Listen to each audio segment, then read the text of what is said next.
Major YouTubers जो है, बड़े यूट्यूबर्स, या इस तरह के ध्रुव राठी हो गया, या आपका राज शमानी हो गए, या फिर ये आपका रणवीर इलाहाबादी हो गया, ये लोग क्या करते हैं, दो चीजों पे खेलते हैं। एक तो मूवमेंट मार्केटिंग पे खेलते हैं, ठीक है, ये ट्रेंडिंग टॉपिक पे खेलते हैं। तो प्लेटफॉर्म को समझना पड़ेगा कि आप किस तरह प्लेटफॉर्म के लिए काम कर रहे हैं। कंटेंट को अलग बनाना पड़ेगा कि फेसबुक के लिए आप डिफरेंट तरह कंटेंट बनाओ, यूट्यूब के लिए आप डिफरेंट तरह कंटेंट बनाओ। इस तरह के जैसे पुनीत सुपरस्टार या इस तरह के जो भी लोग हैं, है ना, शेर या कोई और भी हो गया, तो ये एक्चुअली एक तो रिलेवेंट कंटेंट बनाते हैं, जो लोग, बहुत सारे लोग सोचते हैं कि क्रिंज कंटेंट है, चल क्यों रहा है, है ना।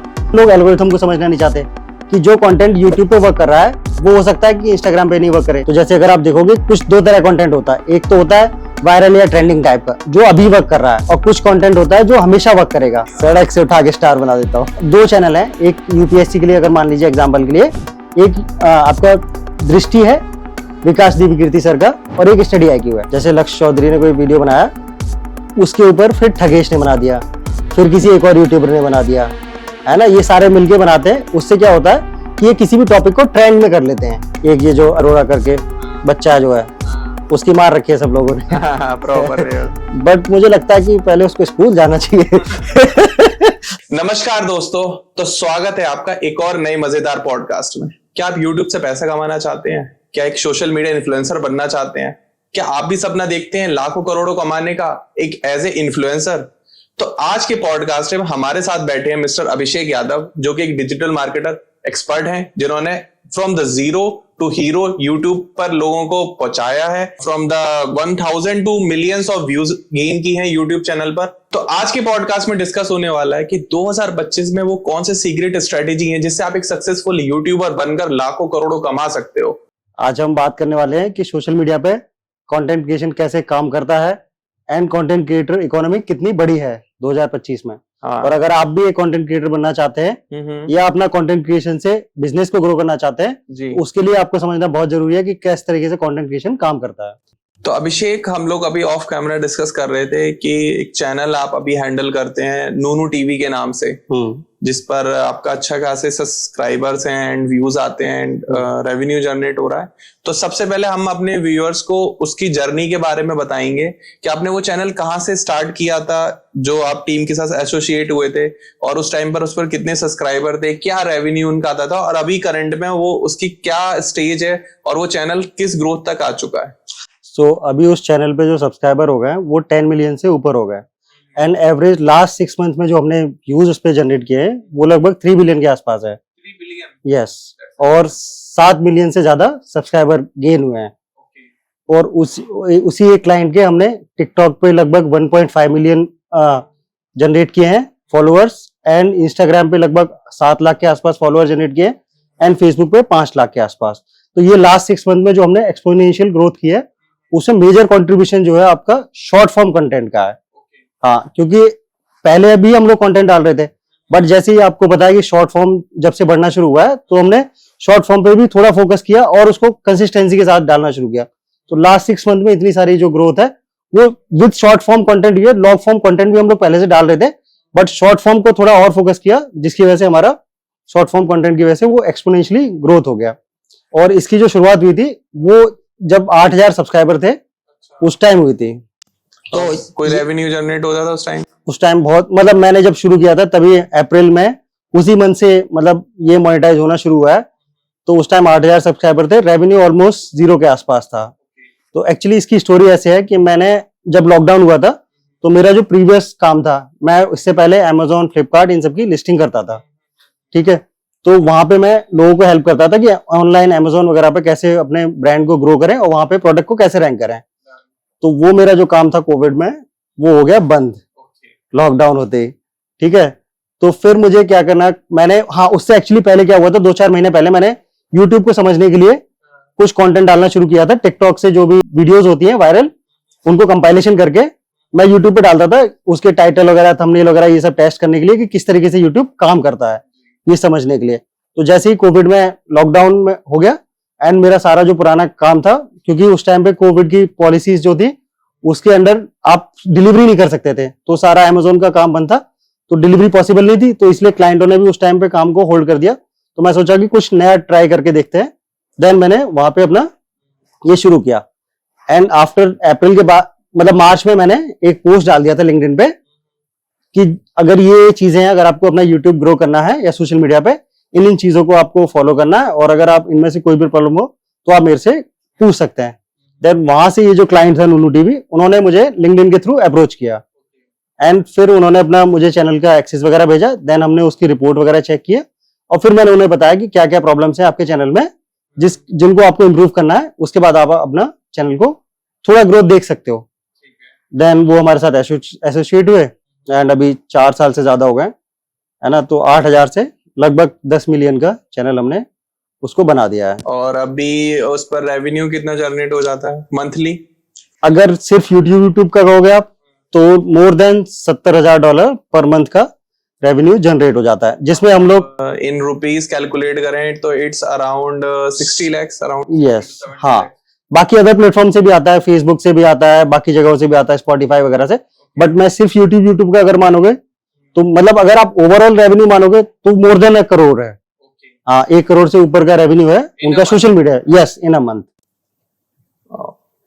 मतलब आप एक चैनल आपने स्टार्ट किया उनके साथ, मतलब उन्होंने स्टार्ट किया, आपने उस पर मेहनत करी। ऑब्वियस है, जो मल्टीपल चैनल्स हैं उनके, बट ये मैं मेजर जो चैनल मैं हैंडल करता हूँ उसके आपको बता रहा हूँ। 4 साल में पर मंथ 1 करोड़ पर खड़े हुए हैं, जिनका एक महीने का जो रेवेन्यू है वो 1 करोड़ प्लस है। यस, मतलब ईयरली वो 12 CR प्लस कर रहे हैं ऑलमोस्ट। तो that's the power of content creation. Yes. तो 2015 में 2025 में क्या लग रहा है कि वो चैनल किस लेवल पर होगा? वो एक्सपेक्टेड मुझे लगता है शायद 20 मिलियन तक भी जा सकता है 25 में।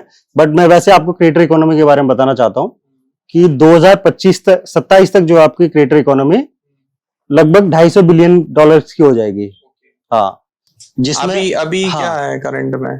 अभी 150 मिलियन के आसपास है। 150 मिलियन? हाँ, 2024 के अराउंड 150 मिलियन के आसपास है। वो 250 मिलियन के आसपास हो जाएगी 2025 तक क्रिएटर इकोनॉमी। और इसमें मेजर जो है आपका ब्रांड्स और इन सब से आपको पैसा मिलता है। स्पॉन्सरशिप हो गया, ब्रांड हो गया, है ना, इस तरह की चीजों से आपको मेजर पैसा मिलता है। और अगर आप एक रिपोर्ट देखोगे, ये रिपोर्ट जो है आपकी गोल्डमैन सैक ने ये रिपोर्ट निकाली थी, जिसमें 2027 तक आपका 250 बिलियन की इकोनॉमी होने वाली है, क्रिएटर इकोनॉमी। ठीक है। इसमें मेजर जो रेवेन्यू का सोर्स है लोगों का, उसमें आपका यूट्यूब है जिसका सबसे ज्यादा परसेंटेज है। ठीक है, 26% जो है यूट्यूब से रेवेन्यू जनरेट होता है लोगों का। दूसरा उसके बाद टिकटॉक है, देन फेसबुक है। इंस्टाग्राम को आपको पता ही है कि डायरेक्ट रेवेन्यू का सोर्स नहीं है, उसमें गिफ्ट वगैरह का है ऑप्शन, बट वो सबके लिए एप्लीकेबल नहीं होता है। ब्रांड स्पॉन्सरशिप, ये सारी चीजों से आपको वहां पे पैसा मिलता है। पर मेजर कंट्रीब्यूटर जो है ज्यादातर लोगों का वो यूट्यूब है। 50% से ज्यादा लोगों ने आज तक रेवेन्यू जनरेट ही नहीं किया है यूट्यूब से या सोशल मीडिया से, है ना, क्योंकि they don't know the strategy how to make money, या उनको पता नहीं किस तरह का कंटेंट बनाना है, किस निश के लिए कंटेंट बना रहे हैं, या उनकी ऑडियंस क्या है ना। और प्लेटफॉर्म की भी उनको नॉलेज नहीं है ना। क्योंकि इसमें होता क्या है कि एक तो सबसे बड़ी गलती लोग क्या करते हैं सोशल मीडिया पे कंटेंट क्रिएशन में, कि वो किसी एक प्लेटफॉर्म पे वर्क कर रहे होते हैं। जैसे मान लो क्या इंस्टा है, हाँ, जैसे मान लो आप, हाँ, इंस्टाग्राम पे आपका चल गया कंटेंट, सिर्फ आप इंस्टाग्राम पे काम कर रहे हो, फेसबुक पे चल गया, आप फेसबुक पे कर रहे हो, बट इससे मतलब आप ग्रोथ नहीं ले सकते ना। आप कोई फेसबुक पे आपको सर्च, यूट्यूब पे सर्च करेगा, इंस्टाग्राम पे सर्च करेगा, वहां आप मिलोगे नहीं उनको। दूसरी प्रॉब्लम क्या है, लोग एल्गोरिथम को समझना नहीं चाहते कि जो कंटेंट यूट्यूब पे वर्क कर रहा है वो हो सकता है कि इंस्टाग्राम पे नहीं वर्क करे। ऑब्वियस है। जो इंस्टाग्राम पे वर्क कर रहा है वो फेसबुक पे वर्क नहीं करे, और जो टिकटॉक पे वर्क कर रहा है वो हो सकता है यूट्यूब पे वर्क नहीं करे। तो आपको, और इसी तरीके से जो लिंक्डइन पे वर्क कर रहा है वो आपका फेसबुक, इंस्टाग्राम और यूट्यूब पे नहीं करेगा। क्योंकि अगर जैसे आप लिंक्डइन का देखोगे तो लिंक्डइन पे आपका रिटन फॉर्म कंटेंट ज्यादा चलता है ना। इंस्टाग्राम पे आपके शॉर्ट्स चलेंगे, फेसबुक पे आपका जो ओल्ड एज वाली जो ऑडियंस है उन लोगों का कंटेंट इस तरह का जो आपका मूवीज वगैरह का देखते हो आप, है ना। या और भी हो गया, जैसे मान लो कि आपका एंटरटेनमेंट टाइप की वीडियोस हो गई, है ना, भक्ति टाइप की वीडियोस हो गई, जो फेसबुक पे बहुत बढ़िया वर्क करते हैं। या जैसे मैं अभी रिसेंटली आजकल देखता हूं कि आपका ये जो मान लो कोई गार्डनिंग का काम कर रहा है, कोई कार क्लीनिंग का काम कर रहा है, इस तरह की वीडियोस यूएस वगैरह की काफी पॉपुलर है, उन पे बहुत अच्छे व्यूज आते हैं। तो एक्चुअली DIY वाला जो कंटेंट है वो भी काफी फेसबुक पे वर्क करता है, बट वो आपको प्लेटफॉर्म को समझना पड़ेगा कि आप किस तरह प्लेटफॉर्म के लिए काम कर रहे हैं, या आपको स्विच हर एक कंटेंट को अलग बनाना पड़ेगा कि फेसबुक के लिए आप डिफरेंट तरह का कंटेंट बनाओ, यूट्यूब के लिए आप डिफरेंट तरह का कंटेंट बनाओ, सेम ही चीज को आप डिफरेंट तरह से पैकेज करना पड़ेगा, जिससे कि आपको ये ना लगे, क्योंकि अगर आप एक ही वीडियो, जैसे आपने जो यूट्यूब पे हाउ टू वाली वीडियोस डाल दी, वो अगर आप इंस्टाग्राम पे डालोगे तो वो वर्क नहीं करेगी, है ना। तो उसको आपको कंटेंट सेम, मतलब जो चीज है आपका टॉपिक वो आप सिमिलर रखो, बट उसका तरीका, डिजाइन, पैकेजिंग चेंज करनी पड़ेगी आपको, कि इंस्टाग्राम पे लोग किस तरह कंटेंट देखते हैं, फेसबुक पे आप किस तरह के देख रहे हैं, यूट्यूब पे कैसा देख रहे हैं, उसके हिसाब से डिजाइन पैकेजिंग करनी पड़ेगी। दूसरा फिर एल्गोरिथम को समझना पड़ेगा। हमारी ऑडियंस बोर ना हो, इसलिए आप यूट्यूब ऑटोमेशन का कोई एग्जांपल बताओ। ओके, ठीक है। तो आपने एक यूट्यूबर को देखा होगा, वरुण माया करके। वरुण माया? हाँ। नहीं, मैंने नहीं देखा, लेकिन सर्च कर लो। तो उन्होंने एक्चुअली क्या किया है, वो खुद कंटेंट नहीं बनाते हैं। हाँ, वो सारा कंटेंट उनका एआई से बनता है, जिसमें उन्होंने दो मतलब ऐप हैं जो कि यूज होते हैं। एक हेजन करके है, जिससे आप अपना क्लोन बना सकते हो, एआई क्लोन बना सकते हो, तो तुम्हें बार बार वीडियो शूट करने की जरूरत नहीं पड़ेगी, ठीक है। दूसरा है 11 लैब्स करके, जिससे आप अपना ऑडियो का क्लोन कर सकते हो। 11 लैब्स? हाँ, ऑडियो का क्लोन कर सकते हो उससे आप। तो उससे क्या होगा कि आप एक से ऑडियो का स्क्रिप्ट से ऑडियो बना लोगे, वीडियो से आपको वीडियो आ जाएगा, एंड आप उसको मर्ज करके वीडियो एडिटर को दे सकते हो, जिससे वो आपकी वीडियो को एडिटिंग, मतलब फुल ऑटोमेशन नहीं होगा इसमें, बट हाँ हाफ हो जाएगा। कि बाकी जैसे और भी एआई के टूल्स हैं, है ना, बट वो उतना अच्छा वर्क करते नहीं है वीडियोस के लिए। अगर आपको हाँ आयो, मैंने भी ट्राई किया है, वो उतना अच्छा मुझे लगा नहीं। उसका सब्सक्रिप्शन भी मैंने पेड लेके देखा, बट कुछ बना नहीं। हाँ, वो एक्चुअली आप उसको स्क्रिप्ट दो, उस तरह की स्क्रिप्ट से वो ऑडियो नहीं बनाएगा, या जो भी मान लो उसमें कमियां हैं, मान लो वीडियोस के जो रिलेवेंट क्लिप्स आनी चाहिए, चीजें आनी चाहिए, वो नहीं आ रही है। अगर वो सारी चीजें हम खुद ही डालेंगे तो फिर उसका फायदा क्या है एआई टूल्स का, है ना। तो बट हाँ, इसको ऑटोमेशन के लिए सेमी ऑटोमेशन एक तरीके से हो सकता है, फुली ऑटोमेटिक अभी नहीं होता है। हाँ, कुछ लोग कर रहे हैं, जैसे टिकटॉक वगैरह पे बहुत सारे लोग कंटेंट बनाते हैं, इंस्टाग्राम पे आपने देखा हो, स्पिरिचुअलिटी से रिलेटेड या मेडिटेशन से रिलेटेड, वो 3D एनिमेशन वगैरह डाल देंगे या कुछ ऐसी चीजों को डाल देंगे, वॉइस ओवर करके पीछे आगे पीछे कुछ क्लिप्स चल रही है, वो वर्क करता है। बट प्रॉपर एजुकेशनल कंटेंट या डिफरेंट तरह की निश के लिए कंटेंट एआई से अभी पॉसिबल नहीं है। हाँ, कुछ चीजों के लिए पॉसिबल है, बट सारी चीजों के लिए पॉसिबल नहीं है। बट वो आप ट्राई कर सकते हो किस चीज में आपके लिए वर्कआउट कर रहा है। तो एआई का फ्यूचर क्या है कंटेंट क्रिएशन में अभी आने वाले टाइम में? फिलहाल तो आपने बताया जैसे सेमी ऑटोमेशन में जा चुके हैं हम, लाइक आपने हेजन बताया क्लोनिंग के लिए, और आपने 11 लैब्स बताया ऑडियो के लिए। एक और मैं भी बता देता हूँ, एक suno.ai करके एक वेबसाइट है, उस पर आप जो है हिप हॉप सॉन्ग रिकॉर्ड कर सकते हो। मतलब आपको करना है क्या, सीधे प्रॉम्प्ट टाइप करना है चैट जीपीटी में कि भाई एक गाना लिख कर दो मुझे, लाइक आप गाना बना सकते हो किसी भी ट्रेंडिंग टॉपिक के ऊपर, और वो प्रॉम्प्ट पूरा आपने टाइप करा, चैट जीपीटी ने आपको एक रैप लिख कर दे दिया, आप वो suno.ai पे डालो। suno.ai क्या करेगा, उसमें पूरे बीट्स, म्यूजिक और पूरी साउंड वाउंड सब लगाकर आपको दे देगा। तो मैं घर बैठे हनी सिंह बन जाऊंगा। घर बैठे हनी सिंह बन जाओगे, ऑटो ट्यून की भी जरूरत नहीं पड़ेगी आपको। ओके, ठीक है। और वो आप रेंडर निकाल के वहां से, और उसमें कुछ वीडियोस टेक्स्ट डाल के आप उसे इंक इफेक्ट वगैरह लगा के आप यूट्यूब पे डाल सकते हो। तो ये भी एक ऑटोमेशन का एग्जाम्पल है, आपके साथ मैंने भी थोड़ा सा सीखा है। तो सर अभिषेक भाई, अगला जो हम लोग इसमें डिस्कस करने वाले हैं, आप मुझे ये बताओ कि आने वाले टाइम में यूट्यूब पर किस चीज का ट्रेंड आने वाला है, क्या ट्रेंड होगा आने वाले टाइम पे आपके हिसाब से? ओके, तो फ्यूचर में जो कंटेंट क्रिएशन में है वो निश बेस्ड कंटेंट चलने वाला है, जैसे और रीजनल कंटेंट बहुत ज्यादा चलने वाला है ना। जैसे अगर आपने देखा होगा लास्ट फाइनेंशियल ईयर में लास्ट ईयर शार्क टैंक में एक वो आया था, स्टार्टअप आया था स्टेज करके। हाँ, उसको फंडिंग भी मिली थी, है ना, शार्क टैंक की वजह से। हाँ, शार्क टैंक से। तो वो क्या हरियाणवी कंटेंट, रीजनल कंटेंट बना रहा है, ठीक है। ऐसे ही उल्लू है, या और भी बहुत सारे एप्स हैं, जो वेबसाइट है, जो इस तरह की चीजों का कंटेंट बना रहा है। सिमिलरली यूट्यूब पे भी अगर आप देखेंगे तो तमिल हो गया, तेलुगु हो गया, है ना, हरियाणवी हो गया, हिंदी हो गया, भोजपुरी हो गया, सभी लैंग्वेजेस में कंटेंट चल रहा है। और काफी सारे इन्फ्लुएंसर तो ऐसे हैं जो मतलब कि काफी बड़े हैं, वो अपने रीजनल लैंग्वेजेस में या रीजनल टर्म्स में। तो जो फ्यूचर में जो कंटेंट ज्यादातर चलने वाला है, वो स्पेशलाइज्ड कंटेंट ज्यादा चलेगा। जैसे मान लो आप कुकिंग की वीडियो बना, जैसे कवितास किचन बनाते हैं कुकिंग के वीडियोस, है ना, तो रेसिपीज वगैरह के लिए देखते हैं। अब बहुत सारे लोग देखने और भी चीजों पे देख सकते हैं।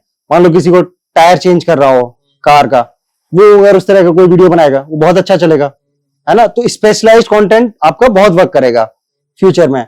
एंड अगर आपने जैसे देखा होगा कि सोशल कॉमर्स भी बहुत तेजी से बढ़ रहा है ना। जैसे चाइना में लोग क्या करते हैं, वीडियोस टिकटॉक वगैरह पे वीडियोस बना रहे हैं, वहां पे लाइव कॉमर्स में दिखा रहे हैं वीडियो, मतलब प्रोडक्ट को, और वहीं से लोग परचेज कर रहे हैं, जो कि फ्यूचर है आपका ई कॉमर्स का काफी ज्यादा, जो कि सोशल कॉमर्स और लाइव कॉमर्स में चेंज होने वाला है। इंडिया में भी वो ट्रेंड नहीं है, बट बाहर काफी लोग जैसे चाइना वगैरह में बहुत सारी चीजें लोग कर रहे हैं इस तरह की, है ना। तो ये हो सकता है कि फ्यूचर में इंडिया में भी आ जाए। इंडिया में भी लाइव कॉमर्स बढ़े काफी। हाँ। वैसे फेसबुक पे आजकल लोग काफी लाइव आके प्रोडक्ट सेल करते हैं। मैक्सिमम मैंने जो देखे वो एस्ट्रोलॉजर्स हैं, बट चाइना का एक एग्जांपल है कि कोई लिपस्टिक वाला है, आप बता रहे थे कि किसी ने कॉस्मेटिक्स बेची थी। हाँ, वो स्पेसिफिक, मतलब आप स्पेसिफिक निश में अगर कंटेंट बना, हाँ बहुत बड़ा है, 100 करोड़ का एक ही दिन में। हाँ, तो वो वही है कि हाँ, लाइव कॉमर्स और ये चीजों का फ्यूचर काफी तेजी से आ रहा है। और एजुकेशनल कंटेंट हमेशा वर्क करता है।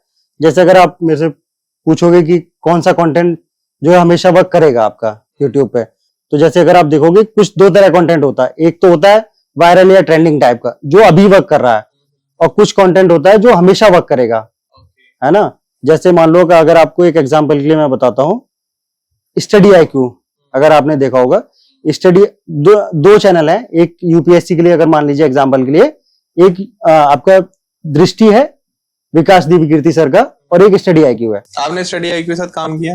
नहीं, मैंने दूसरी एक कंपनी के साथ काम किया है, है ना, जो यूपीएससी में है वो भी।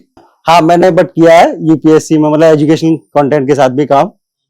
तो जैसे मान लो कि आपने एग्जांपल लिए, ये हो गया विकास दी विकृति हो गए, स्टडी IQ, वो दृष्टि के, और आपका स्टडी IQ हो गया एक। अब ये दो तरह के चैनल है, एक कंटेंट बेस्ड है, एक पर्सनैलिटी बेस्ड है। जैसे अगर आप दृष्टि IAS को देखोगे, पर्सनैलिटी बेस्ड है, उसमें मेजर जो चल रहा है वो आपका विकास दी विकृति सर के वजह से चल रहा है। कि अगर आप उसके देखोगे मेजरली उनका पॉपुलर क्या है, उनका पॉपुलर है मॉक इंटरव्यूज। यूपीएससी के जो मॉक इंटरव्यूज आते हैं वो पॉपुलर है उसमें बहुत ज्यादा। बाकी कंटेंट चलता है अच्छा, बट जो मेजर चैनल उसकी वजह से चल रहा है वो मॉक इंटरव्यूज की वजह से चल रहा है। स्टडी IQ को अगर आप देखोगे तो वहां आपका कंटेंट बेस्ड है, वो कंटेंट बेस्ड चल रहा है चैनल। वहां पे ऐसा नहीं किसी के फेस के बेस पे, या वैसे जैसे उन्होंने बहुत सारी वीडियोस डाल रखी हैं, आप बहुत सारे टॉपिक्स पे देखोगे मिल जाएंगी। जैसे एवरग्रीन कंटेंट का एक एग्जांपल बताता हूँ, उन्होंने बहुत सारे बायोग्राफीज बना रखी हैं। आपका मान लीजिए नितिन गडकरी जी के ऊपर आपको बायोग्राफी मिल जाएगी, ओशो के ऊपर आपको बायोग्राफी मिल जाएगी, गौतम बुद्धा के ऊपर आपको बायोग्राफी मिल जाएगी। अगर आप कोई भी बायोग्राफी सर्च करोगे वो आपको स्टडी IQ पे मिल जाएगी। हाँ, तो वो कर रहे हैं आपका कंटेंट बेस्ड पे काम। ये हो गया पर्सनैलिटी बेस्ड, मतलब ब्रांड बेस्ड। अब आप अगर इसमें देख सकते हो कि कौन सा वर्क करेगा, दोनों वर्क करेंगे, दोनों के प्रोज एंड कॉन्स है।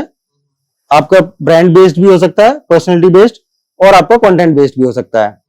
कंटेंट बेस्ड में आपकी डिपेंडेंसी नहीं है किसी एक फेस पे, क्योंकि मैंने एक और चीज देखी स्टडी वाले, मतलब इसमें यूपीएससी वगैरह में या एजुकेशन में, कि सबसे बड़ा प्रॉब्लम क्या होता है चैनल्स के साथ या सोशल इन कंपनीज के साथ में, कि कोई टीचर पॉपुलर हो गया या फैकल्टी पॉपुलर हो गया, अपना चैनल शुरू कर वो अपना चैनल शुरू कर लेता है, या फिर वो अपने इतने पैसे डिमांड कर देता है कि वो लोग अफोर्ड नहीं कर पाते, या दूसरी कंपनी हायर कर लेती है उनको। पोचिंग बहुत ज्यादा होती है इस एजुकेशनल इंडस्ट्री में। तो उससे बचने के लिए दूसरा तरीका वही है कि आप जो है फेसलेस कंटेंट बनाओ, या मतलब आप वैसे फेस के ऊपर डिपेंडेंट ना रहो, आप कंटेंट के बेस पे काम करो। वैसे हर फील्ड में जहां बंदे का फेमस हुआ उसे लगता है आप उन्हीं वही स्टार है।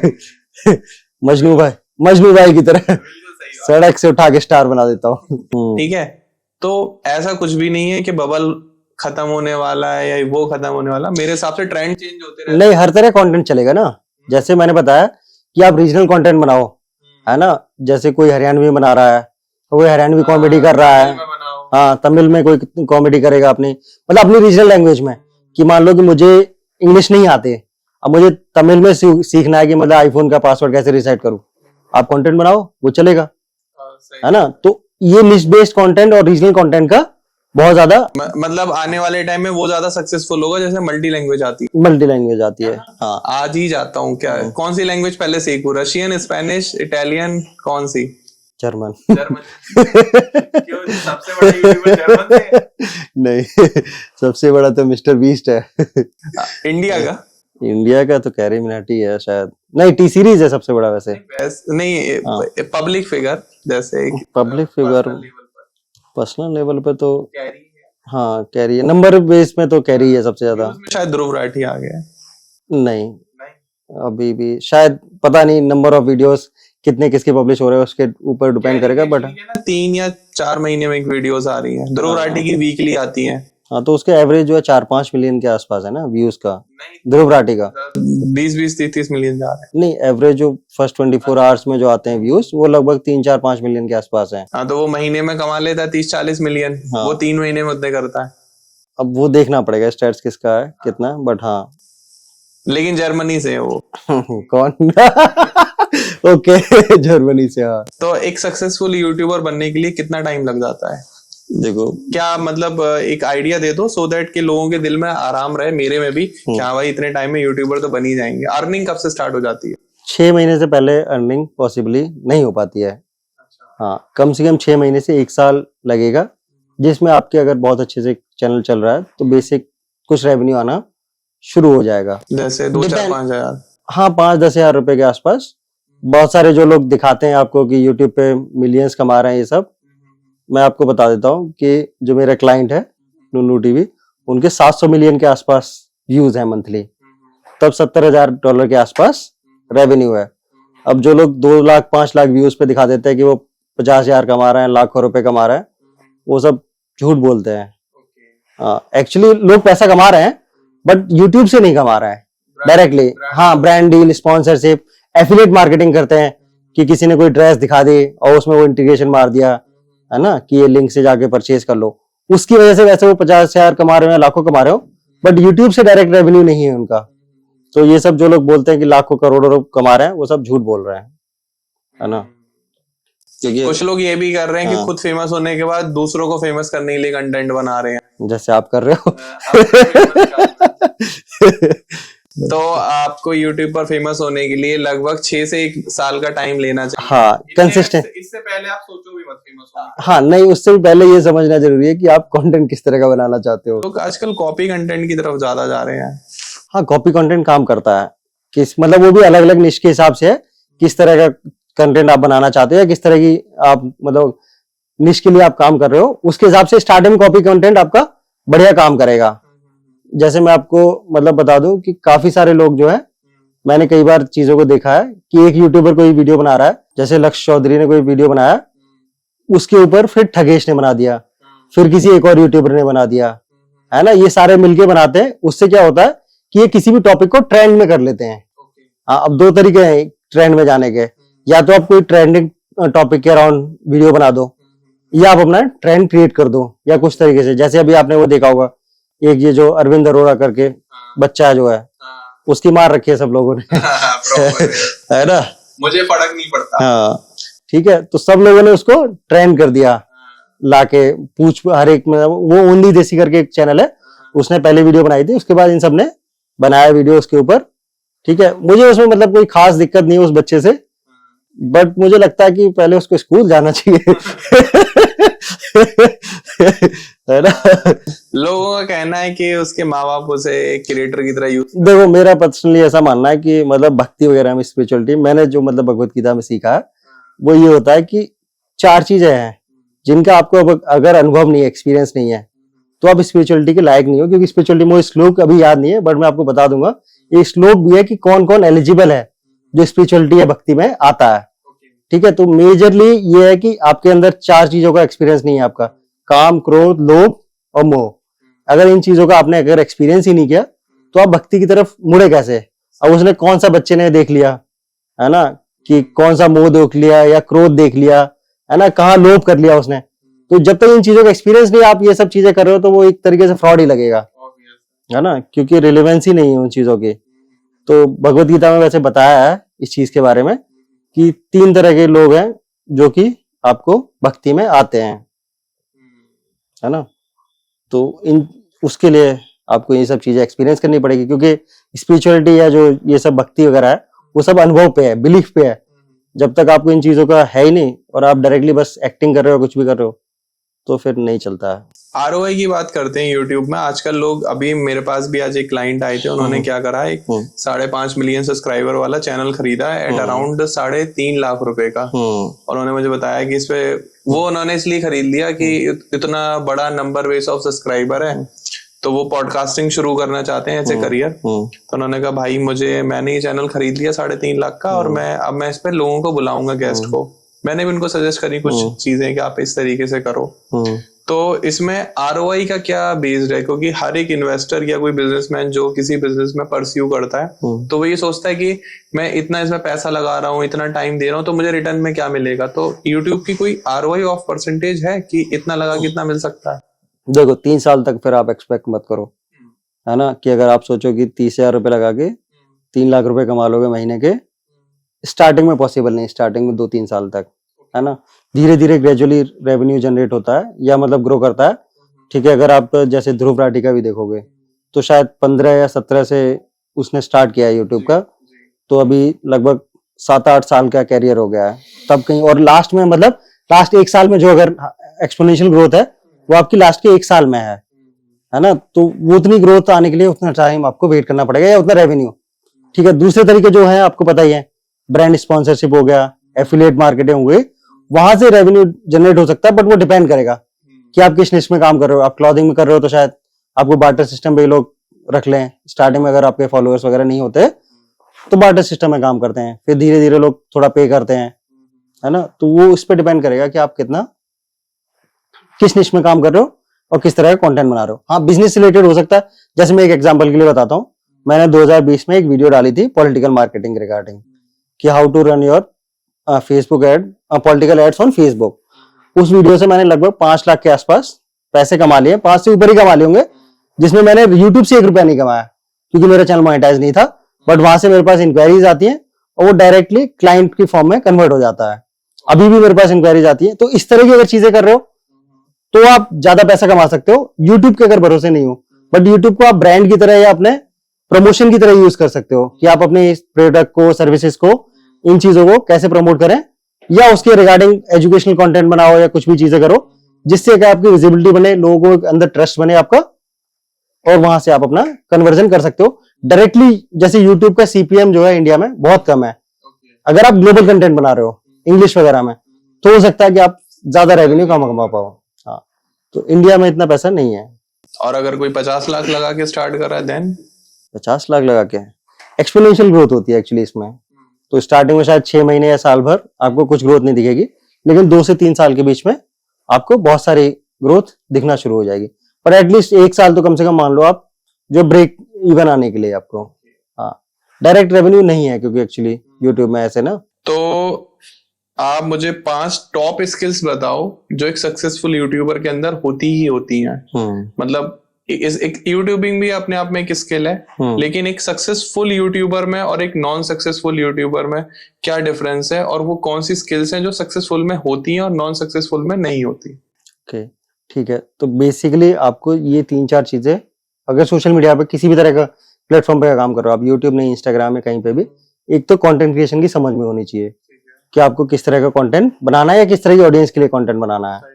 ठीक है। दूसरा, एडिटिंग, अगर या तो आपको आनी चाहिए या आप किसी से करा सकते हो, बट आपको देखना पड़ेगा किस तरह की एडिटिंग आपकी जो कॉम्पिटिटिव स्पेस में चल रही है वही आपके लिए वर्क करेगी बहुत अच्छा। क्योंकि वो जो अभी हमने बात करी थोड़ी देर पहले कि कॉपी करते हैं लोग कंटेंट को, तो उसका मतलब ये है कि आप स्टील कर रहे हो, कॉपी नहीं कर रहे हो एक तरीके से, है ना, कि आप दूसरे का कंटेंट देख रहे हो जो लोग बना रहे हैं, उससे बेटर आप अपना कैसे बना सकते हो। ठीक है, एडिटिंग हो गया, ग्राफिक डिजाइनिंग या थंबनेल वगैरह का हो गया आपका डिजाइनिंग का, और आपका हो गया ये आपका स्टोरी टेलिंग या स्क्रिप्ट राइटिंग, है ना, ये सबसे इंपॉर्टेंट है। जैसे अगर आपका 40% 50% से कम रिटेंशन है तो आपकी शॉर्ट्स वर्क नहीं करेंगी। कम से कम 50% से ऊपर रिटेंशन होगा तभी आपका शॉर्ट फॉर्म कंटेंट वर्क करेगा, है ना। तो ये चीज आपको समझना जरूरी है कि आपको किस प्लेटफॉर्म के लिए काम कर रहे हो। इंस्टाग्राम पे आपका किस तरह कंटेंट वर्क करता है, टिकटॉक पे किस तरह का वर्क करता है, यूट्यूब पे कैसा करता है, और आपका फेसबुक पे कैसा करता है, उसी हिसाब से आपको कंटेंट बनाना है ना। आप डिफरेंट प्लेटफॉर्म के लिए डिफरेंट तरह का कंटेंट बनाओ। तो अभिषेक, हम डिस्कस कर रहे थे कि YouTube पर 2 टाइप के कंटेंट होते हैं। एक तो वो जिसमें लोग अपना फेस दिखाते हैं और वीडियोस बनाते हैं, लोगों को एडुकेट करते हैं। एक वो जो फेसलेस बना रहे हैं। तो आपको क्या लगता है ज्यादा ग्रोथ कहाँ पर है? हाँ, वैसे जनरली ज्यादा ग्रोथ तो आपको विद फेस वाले में मिलता है, पर्सनल ब्रांड के बेस पे, पर उसके कुछ डीमेरिट भी हैं। जैसे मान लीजिए एक बार विकास दिव्यकीर्ति सर ने कुछ बोल दिया था किसी टॉपिक के ऊपर, रामायण से रिलेटेड कोई कंट्रोवर्सी थी, तो उसमें बहुत सारा उनका ट्रेंड हुआ ट्विटर वगैरह पे, और उसमें नेगेटिव पीआर भी हो जाती है। तो जनरली अगर आप किसी फेस के बेस पे चीजें चला रहे हैं और उसके ऊपर अगर कोई भी चीजें आती हैं, देन वो पूरा आपके ब्रांड को या बिजनेस को इफेक्ट करता है। लेकिन अगर आप फेसलेस वो इसी चीज को अगर किसी को फेस नहीं बना रहा है, देन उसका इम्पैक्ट बहुत ज्यादा नहीं होता है, क्योंकि वो आपके लोग कंटेंट से या उससे इंफॉर्मेशन से रिलेटेड चीजों को देख रहे हैं, तो उस पर बहुत ज्यादा फर्क नहीं आता। दोनों के फायदे भी है और दोनों के नुकसान भी है, दोनों के प्रोज भी हैं, कॉन्स भी हैं। हाँ, वो आप डिपेंड करता है आप कौन सा चूज करना चाहते हो। आजकल तो लोग कुछ भी करके यूट्यूब पे फेमस हो जा रहे हैं। हम नाम नहीं लेंगे, लेकिन आप ले लो, आप टेंशन क्यों ले रहे हो? नहीं, मैं नहीं नाम ले सकता। मेरे तो पड़ोस में ही रहते हैं। अच्छा, क्या पता यहीं आ जाए स्टूडियो में। अरे सर, बहुत सारे हैं ऐसे।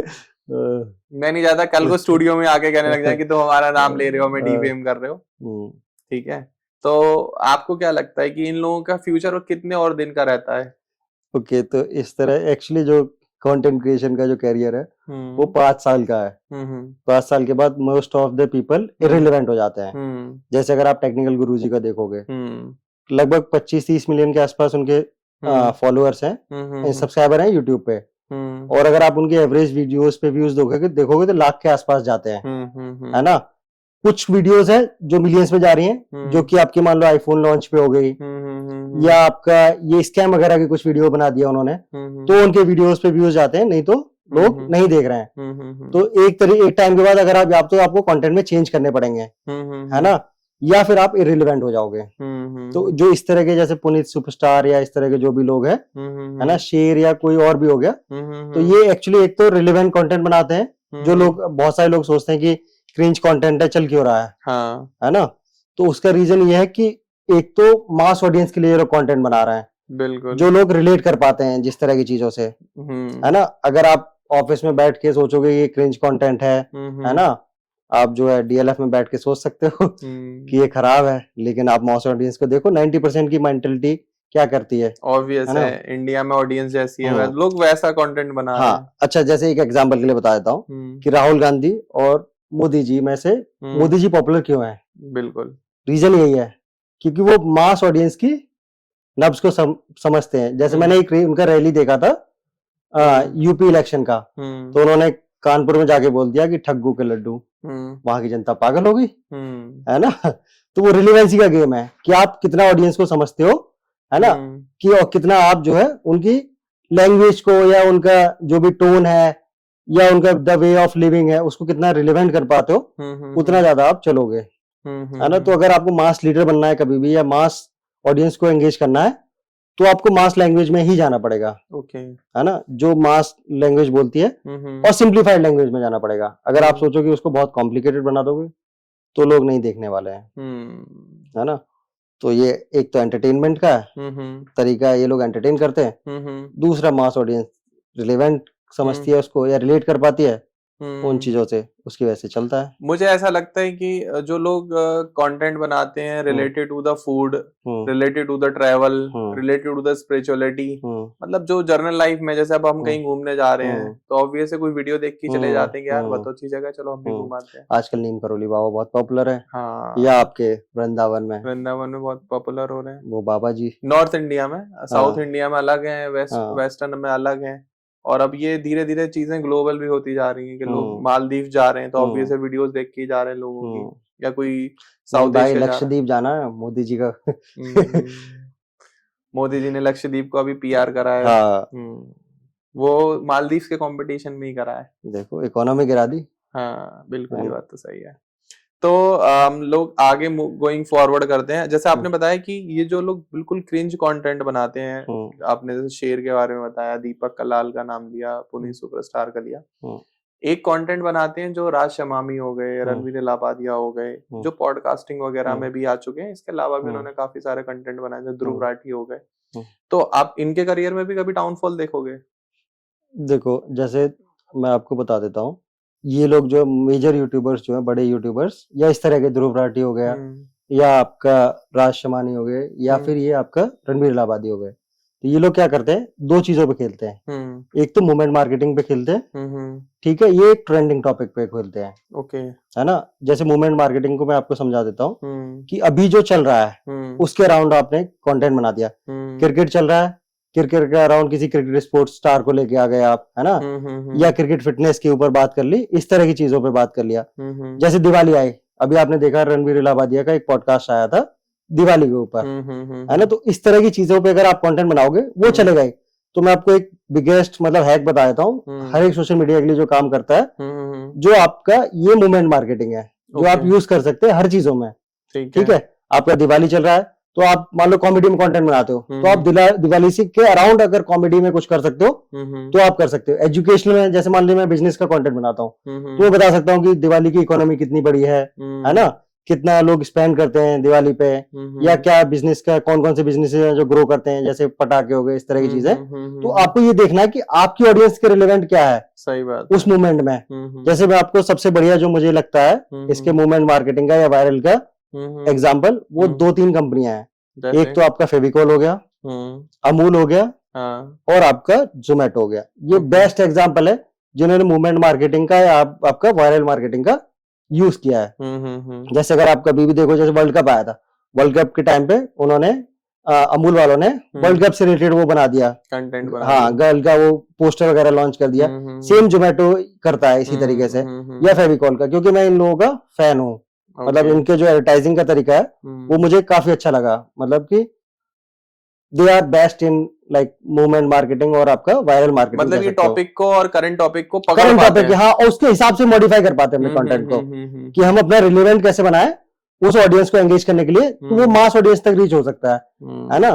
कि अगर मान लीजिए मैं अभी दिवाली से रिलेटेड इकोनॉमी के अराउंड अगर मैं बिजनेस वीडियो बना दूंगा तो वो चल जाएगी, ये केस स्टडी बना दूंगा, तो हो सकता है कि मेरे जो नॉर्मल व्यूज आ रहे हैं उससे ज्यादा व्यूज आएंगे। कितना जाएगा वो आप गारंटी नहीं कर सकते, बट ये हाँ अच्छा परफॉर्म करेगा। ये कुछ हैक्स होते हैं जो चीजें वर्कआउट करती हैं सोशल मीडिया पे, कि क्या मतलब आप प्रिडिक्ट नहीं कर सकते कि मिलियंस पे व्यूज आएंगे कि बिलियंस में आएंगे, बट आप ये प्रिडिक्ट कर सकते हो कि ये टॉपिक अच्छा वर्क करेगा। अच्छा, एक मिथ और हमेशा यूट्यूबर्स के दिमाग में रहता है, जो नए यूट्यूबर मार्केट में आते हैं, कुछ को ऐसा लगता है कि अगर यूट्यूब चैनल पर पैसे लगा दिए, वीडियोस को बूस्ट कर दिया, तो चैनल चलेगा नहीं, ग्रोथ नहीं करेगा। तो आपने तो ऑब्वियस है पहले से इतनी सारी वीडियोस पर फंड लगाए हुए हैं, तो इसको थोड़ा सा क्लैरिफाई करो। ओके, ठीक है। तो हाँ, उसका इम्पैक्ट पड़ता है चैनल पे एडवर्टाइजिंग से, बट उसका एक तरीका है कि आप पर्टिकुलरली 1 या 2 वीडियोस को प्रमोट कर सकते हो। सारी वीडियोस को अगर आप स्टार्टिंग में सोच रहे हो कि 10 वीडियो आपने बनाई, 10 की 10 पे ऐड लगा दोगे, तो एक्चुअली चैनल पे इम्पैक्ट ज्यादा नहीं पड़ता है, वीडियोस पे इम्पैक्ट पड़ता है। ओके, जो वीडियोस पे आप ऐड लगा दोगे वो थोड़ा सा उनकी परफॉर्मेंस डेड हो सकती है स्टार्टिंग में, क्योंकि आपके एंगेजमेंट नहीं है या आपके पास ऑडियंस नहीं है, तो ज्यादा बड़ी ऑडियंस को नहीं दिखा पाएगा। जितने व्यूज आपके एडवर्टाइजिंग के थ्रू आ गए उसके थ्रू आपको दिखा देगा, बट वो ओवरऑल चैनल पे बहुत ज्यादा इम्पैक्ट नहीं पड़ता। बट हाँ, वीडियोस पे पड़ता है, पर्टिकुलर वीडियोस पे वो अगर आपकी डेड हो सकती हैं जो आपके एडवर्टाइजिंग। कहने का मतलब ये कि जो वीडियोस पर आपने एक बार फंड लगा दिया और आपने बूस्ट कर दिया, तो उस पर ऑर्गेनिक व्यूज आना थोड़ा कम हो जाते हैं। बट उसका तरीका है कि मतलब आप ज्यादा बड़ी ऑडियंस को अगर आप रीच करते हो तो उस रेंज में पहुंच जाती है, तो शायद थोड़ा बूस्ट कर देती है। जैसे अगर आपने देखा होगा कि ये जो टी सीरीज वगैरह ये सब जो है स्टार्टिंग में ये ऐड चला देते हैं, है ना। जैसे ही आपका गाना लॉन्च हुआ तुरंत चला देते हैं, तो वो मिलियंस में जैसे ही जाता है वो मास ऑडियंस को एकदम रीच करने लगता है, तो अपने आप वो ट्रेंडिंग पेज पे चला जाता है। कई बार लोग ये देख के भी वीडियो देख लेते हैं जिस पे 1 मिलियन व्यूज हैं, मतलब लोगों ने देख लिया तो हम भी वो साइकोलॉजिकल है। हाँ जी, है ना। तो इसीलिए अब आपने एक चीज का नाम सुना होगा, व्यू फार्मिंग। View farming? हाँ, नहीं, फार्मिंग तो सुना है, व्यू फार्मिंग। ओके, तो यूट्यूब वगैरह पे या सोशल मीडिया पे व्यूज परचेज करने के लिए लोग जैसे इंडोनेशिया में या कई सारे कंट्रीज में बहुत सारे सिस्टम बैठालते हैं, लैपटॉप मोबाइल ये सब लगा के, और वहां से वो व्यूज चलाते हैं। जो इंडिया में भी एक कंट्रोवर्सी हुई थी, जैसे आपको पता ही होगा, वो बादशाह जी की, उन्होंने किसी एक वीडियो पे परचेज करे थे, या मतलब वो व्यू फार्म कराया था। तो इसमें क्या होता है कि आप बॉट्स के थ्रू व्यूज लेके आते हो, तो उसको एल्गोरिथम को लगता है कि आपके व्यूज, ये बहुत सारी ऑडियंस, मतलब ये आपका मैन्युफैक्चर्ड एंगेजमेंट है एक तरीके से, है ना। आपने पैसे देके उसको एंगेजमेंट को किया, तो उसका कुछ खास फायदा नहीं होता, बट हाँ स्पॉन्सरशिप वगैरह के लिए, इन सब चीजों के लिए लोग यूज करते हैं। फेक फॉलोअर्स परचेज कर लेते हैं इस तरह का, कि ब्रांड डील्स में या इन सब चीजों में फायदा हो जाए। बट आजकल कुछ टूल्स वगैरह भी आ गए हैं, एप्स वगैरह, जहां से पता चल जाता है कि उनके फेक फॉलोअर्स कितने हैं या कितना उनका एंगेजमेंट है, रीच कितनी है, हाँ कितनी ऑर्गेनिक रीच है।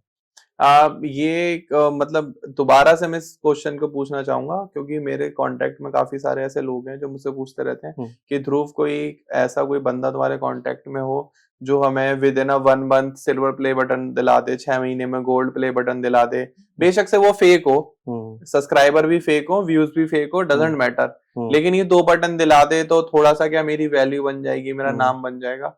तो उन लोगों के लिए तुम क्या सजेस्ट करोगे, क्या वो उनको ऐसा करना चाहिए? मेरे हिसाब से नहीं करना चाहिए, ऑर्गेनिक ग्रोथ की तरफ जाना चाहिए, है ना। कंटेंट पे बढ़िया काम करना चाहिए।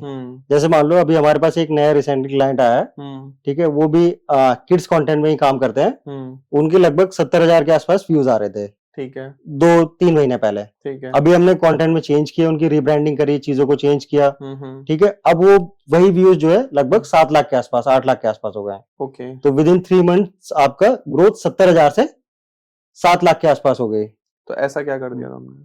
हमने उसको रीस्ट्रक्चर किया कंटेंट को, जैसे आपका रीब्रांडिंग किया पूरे चैनल को, है ना। नाम पहले कुछ और था उसका, जो कि कीवर्ड्स के ऑप्टिमाइजेशन में नहीं आ पा रहा था, तो उसका नाम चेंज किया। फिर आपका सारा वीडियोस को ऑप्टिमाइज किया, थंबनेल्स वगैरह चेंज किए, तो वो 7 लाख के आसपास पहुंच गया अभी। अच्छा। तो अभिषेक, अभी आपने व्यू फार्मिंग स्ट्रेटेजी के बारे में बताया जहाँ लोग फेक व्यूज और सब्सक्राइबर लेते हैं। एक स्ट्रेटेजी मैंने भी अभी सुनी है, ओमनी चैनल स्ट्रेटेजी, तो उसके बारे में थोड़ा सा बताओ मुझे। ओके, तो बहुत सारे लोग क्या करते हैं, जो मैंने अभी आपको स्टार्टिंग में बताया था कि कोई इंस्टाग्राम पे है तो सिर्फ इंस्टाग्राम पे ही काम कर रहा है, कोई फेसबुक पे है तो सिर्फ फेसबुक पे ही काम कर रहा है, कोई यूट्यूब पे है तो सिर्फ यूट्यूब पे ही काम कर रहा है। बट एक्चुअली आपको अगर ब्रांड बनाना है तो आपको ओमनी चैनल स्ट्रेटेजी को यूज करना पड़ेगा। मतलब आपको फेसबुक पे भी कंटेंट बनाना पड़ेगा, लिंक्डइन पे भी बनाना पड़ेगा, यूट्यूब पे भी बनाना पड़ेगा, इंस्टाग्राम पे भी बनाना पड़ेगा। इससे आपका एक ब्रांड बनेगा। ओवरऑल आपको ब्रांड की तरह लोग रिकॉग्नाइज कर पाएंगे कि सब जगह जहां पे भी आपको अगर सर्च कर रहे हैं वो वहां पे अवेलेबल है। गूगल पे अगर आपको जाके सर्च करेंगे तो आपकी अवेलेबिलिटी दिखेगी। तो मोस्टली क्या करते हैं यूट्यूबर या सोशल मीडिया इन्फ्लुएंसर या कंटेंट क्रिएटर, वो सिंगल स्ट्रेटेजी यूज करते हैं कि किसी भी एक प्लेटफॉर्म पे अगर वो चल रहा है तो वहीं पे चल रहा है। जैसे अगर आप देखोगे उर्फी जावेद का यूट्यूब चैनल नहीं है, अच्छा, हाँ, इंस्टाग्राम पे वो बहुत पॉपुलर है। अब एक्चुअली एक तो वो अपने आप को कंटेंट क्रिएटर नहीं मानना चाहती, है ना, तो इसलिए भी मे भी हो सकता है। बट फैशन इन्फ्लुएंसर मानती है अपने नहीं, वो अपने आप को सेलिब्रिटी मानती है। अच्छा, पहले से वो शाहरुख खान अफर्मेशन है भाई, मैनिफेस्टेशन है ना। पहले ये अफर्मेशन और मैनिफेस्टेशन का कंटेंट भी बहुत फेमस हुआ था, अब थोड़ी रीच जा रही है इसकी। अब स्पिरिचुअलिटी में काफी ज्यादा मतलब ग्रोथ हो रही है। अभी तो फिलहाल अगर आप देखोगे तो ओशो जी की है मेन रीच। मुझे ज्यादातर बागेश्वर धाम और प्रेमानंद जी महाराज दिखते हैं। हाँ, और अभी हमारे मीम्स बाबा भी हैं, पोकी महाराज अनिरुद्धाचार्य जी, हाँ जी, हाँ जी, उनकी वीडियोस काफी वायरल हो रही हैं। नहीं, मैं गया अभी था, ये जो आपके वृंदावन वाले बाबा हैं परमानंद जी, प्रेमानंद जी, हाँ प्रेमानंद जी, उनके मतलब वहां पे गया था मैं लास्ट ईयर, बट एक्चुअली मिलने का मौका नहीं मिल पाया हमें, बहुत टफ है उनसे। हाँ, तो काफी 1 घंटे तक हम लोगों ने वेट किया, तो मौका नहीं मिला। फिर हम लोग चले गए वहां पे बाकी बिहारी जो मंदिर है उसमें दर्शन करने। तो जब हम लोग लौट के आ रहे थे तो उनकी गाड़ी जो है हमारे सामने से पास करी, तो फिर हमने भी देखा उन्हें। अच्छा। तो सामने से मुलाकात, मतलब डायरेक्ट मुलाकात नहीं, लेकिन हाँ सामने से जाते हुए देखा मैंने उन्हें। अच्छा बोलते हैं वो, हाँ बहुत बढ़िया बोलते हैं। तो ओमनी चैनल स्ट्रेटेजी की आपने बताया कि आप सिर्फ यूट्यूब के भरोसे नहीं रह सकते, आपको फेसबुक, इंस्टाग्राम और जो ब्रांड बनाना है अगर आपको, तो सारे प्लेटफॉर्म को यूज करना पड़ेगा। उसमें कंटेंट आप अपने हिसाब से डालोगे जिस प्लेटफॉर्म पे जैसा वर्क करता है। बिल्कुल। अच्छा, कुछ लोग ऐसा भी करते हैं, आप ही की फील्ड के हैं, एसईओ के नाम पर लोगों से 30-30, 40-40 हजार रुपए चार्ज करते हैं महीने के, और उसमें बताते हैं कि टाइटल डिस्क्रिप्शन पे काम होगा, हैशटैग पे काम होगा, टेक्स्ट पे काम होगा, इस पे काम होगा, उस पे काम होगा। तो टाइटल डिस्क्रिप्शन हैशटैग ज्यादा इंपॉर्टेंट है या रेलिवेंसी ज्यादा इंपॉर्टेंट है? अब इसमें या क्वालिटी ऑफ कंटेंट ज्यादा इंपॉर्टेंट है? इसमें सारी चीजें इंपॉर्टेंट है, ठीक है। कीवर्ड्स वगैरह, टाइटल टैग, डिस्क्रिप्शन वगैरह एजुकेशनल कंटेंट में बेटर वर्क करते हैं एज कंपेयर किसी आप और कंटेंट में देखोगे। वेटेज क्या दोगे आप परसेंटेज में? किस चीज का? टाइटल, डिस्क्रिप्शन, हैशटैग और टैग्स में, क्वालिटी ऑफ कंटेंट में और रेलिवेंसी में? मैं 70% दूंगा आपका थंबनेल को, हाँ, बाकी 20% दूंगा आपके टाइटल को, बाकी के 10% में ये सारी चीजें हैं। ओके, मतलब most important is thumbnail. But कुछ लोग क्लिक बेट करते हैं, क्लिक बेट करते हैं, उसके बाद फिर वो कंटेंट की क्वालिटी आती है उसके बाद में। अगर आपने मान लीजिए अट्रैक्ट करके सामने से लेके आ गए ऑडियंस को, वीडियो पे क्लिक करा लिया, लेकिन अगर आपका कंटेंट अच्छा नहीं होगा तो चलेगा ही नहीं, रिटेंशन नहीं आएगा, जो मैंने आपको स्टार्टिंग में बताया था। सही बात है ना, कि रिटेंशन जरूरी है वीडियो का। थंबनेल मोस्ट इंपॉर्टेंट है, क्योंकि बहुत सारे लोग जनरली, अगर आप सजेशन में वीडियोस देख रहे हैं तो जनरली टाइटल नहीं पढ़ते हैं बहुत सारी वीडियोस का, आप थंबनेल देखते हो, थंबनेल पे क्लिक कर देते हो। तो मोस्ट इंपॉर्टेंट इज थंबनेल, जो मैंने अभी आपको बताया था कि जो हमारे पास एक क्लाइंट आए थे किड जोन, उनमें हमने यही सारी चीजें चेंज करी हैं। कि उनके थंबनेल का डिजाइन चेंज कराया, टाइटल्स वगैरह, ये डिस्क्रिप्शन वगैरह चेंज किए, क्योंकि वो एजुकेशनल कंटेंट है, किड्स कंटेंट है, तो उसमें कीवर्ड्स वगैरह चीजें वर्क करती हैं। बट बहुत सारे कंटेंट में नहीं करता है। अगर आप कॉमेडी से रिलेटेड वीडियोस बना रहे हो, है ना, या आप मान लो ब्लॉगिंग कर रहे हो, ब्लॉगिंग में आपके कीवर्ड्स कैसे काम करेंगे? सही बात है ना, तो उन जगहों पे नहीं करते। बट थंबनेल वहां पे या उस तरह का बेसिक टाइटल चीजें काम करती है, बट वो सब जगह चीजें वर्कआउट नहीं करती हैं। तो काफी लोग इसमें कंफ्यूजन में रहते हैं कि टैक्स वर्क करते हैं या नहीं करते हैं, डिस्क्रिप्शन या ये सारी चीजें वर्क करती हैं कि नहीं करती हैं। कुछ लोग तो इसी को भगवान बना देते हैं ना। नहीं, ये चैनल स्ट्रेटेजी चेंज करनी, मतलब डिपेंड करेगा कि किस तरह कंटेंट पे आप काम कर रहे हो, उसमें किस तरह की चीजें इंपॉर्टेंट है। किसी तरह के चैनल में आपके लिए थंबनेल, जैसे मिस्टर बीस्ट के जैसा कंटेंट अगर आप देखोगे तो उसमें वो टाइटल कीवर्ड बेस पे थोड़ी है, थंबनेल बेस पर है ना, थंबनेल बेस पे है। ठीक है, तो अभिषेक अपने फ्यूचर प्लान्स के बारे में बताओ कि आगे आप क्या प्लान कर रहे हो? ओके, तो मैं अभी जनवरी से अपना एक पॉडकास्ट तरह का शुरू कर रहा हूँ। ठीक है, जिसमें हम लोग पूरा इंडिया ट्रैवल करेंगे, top 100 cities of the India. ठीक है, हर एक डिस्ट्रिक्ट में जाके वहां के जो भी बिजनेसेस हैं, स्टार्टअप्स हैं, इन्फ्लुएंसर हैं, जो रीजनल लोगों के या किसी की भी स्टोरी है, वो अच्छे से अपनी स्टोरी शेयर करना चाहते हैं। बहुत सारे लोगों को तो शार्क टैंक पे मौका नहीं मिलता ना जाने का, या राज शमानी या आपका रणबीर इलाहाबादिया जी के पॉडकास्ट पे नहीं मिल रहा है मौका। सही बात है ना, तो जो लोग अगर अपनी स्टोरी शेयर करना चाहते हैं तो हम लोगों को 1 मिनट का वीडियो बना के भेज सकते हैं अपने कंटेंट का, जो कि हम लोग अपने चैनल पे डालेंगे। ठीक है, उसमें से जो टॉप 100 लोग होंगे उनको शॉर्टलिस्ट करके उनके साथ हम फुल पॉडकास्ट करेंगे। ओके, तो जो 1 जनवरी से हम लोग की जर्नी शुरू हो रही है, from the 1 January 2025। Yes, for sure, yes for sure. ये रेजोल्यूशन लिया भाई ने न्यू ईयर का, कोशिश करेंगे कि पूरा हो। I wish you all the best for your future plans. मैंने भी 2025 का कुछ रेजोल्यूशन लिए हैं, वीडियो में नहीं बताऊंगा। अच्छा, ऑन ग्राउंड लोगों को दिखेगा। ऑलरेडी अब मैं यूट्यूब पर आ चुका हूँ। थैंक यू अभिषेक आज के पॉडकास्ट में आने के लिए। और जो यूट्यूब पर जो स्ट्रेटेजीज हैं कि आपने जैसे बताया व्यू फार्मिंग के बारे में, ओमनी चैनल स्ट्रेटेजी के बारे में, और कंटेंट किस तरीके से बनाएं, थंबनेल की इंपॉर्टेंस के बारे में आपने बताया। अगर आपको कोई क्वेश्चन हो तो आप कमेंट कर सकते हैं, कमेंट में डाल सकते हैं, अभिषेक आपको रिप्लाई करेंगे। और अभिषेक को कांटेक्ट करने के लिए उनका नंबर जो है स्क्रीन पर आ रहा होगा, और डिस्क्रिप्शन में भी उनके हम ईमेल और कांटेक्ट डिटेल्स डाल देंगे, सो दैट आप उनसे कनेक्ट कर पाए। अगर आपका कोई यूट्यूब चैनल है और वो ग्रोथ नहीं कर रहा, उस पर व्यूज नहीं आ रहे, सब्सक्राइबर नहीं बढ़ रहा है, या रेवेन्यू आपका बहुत कम जा रहा है, तो आप अभिषेक से कांटेक्ट करके अपने चैनल की ग्रोथ देख सकते हैं। जो कि अभिषेक पूरा इनऑर्गेनिक ऑर्गेनिक दोनों तरीके से चैनल को ग्रो करते हैं। जैसे हमने बताया आपको पहले भी कि उन्होंने काफी सारे चैनल को ग्रो किया है, लाइक नूनू टीवी, अभी सर ने बताया किड जोन किंगडम पर भी काम कर रहे हैं, स्टडी IQ इसका एक एग्जांपल दिया था कि उस टाइप के भी कुछ चैनल सर ने ग्रो किए हैं, नॉट स्टडी IQ। तो बाकी इस पॉडकास्ट को पसंद आया हो तो प्लीज वीडियो को लाइक करिएगा, और हमारे सपोर्ट के लिए, धर्मसूत्र पॉडकास्ट शो के सपोर्ट के लिए चैनल को सब्सक्राइब कर लो भाई, सब्सक्राइब करो करो करो, और वीडियो को शेयर करो, सो दैट सारे कंटेंट क्रिएटर्स जो हैं वो इस वीडियो को देखें, जिनके मिथ्स हैं वो एक बार क्लैरिटी मिल जाए, जिनका रेवेन्यू नहीं आ रहा वो पैसे कमाने लग जाए। और बने रहिए हमारे साथ, आपका साथ, हम अभिषेक भाई का साथ, सबका विकास एक साथ। राधे राधे। राधे राधे।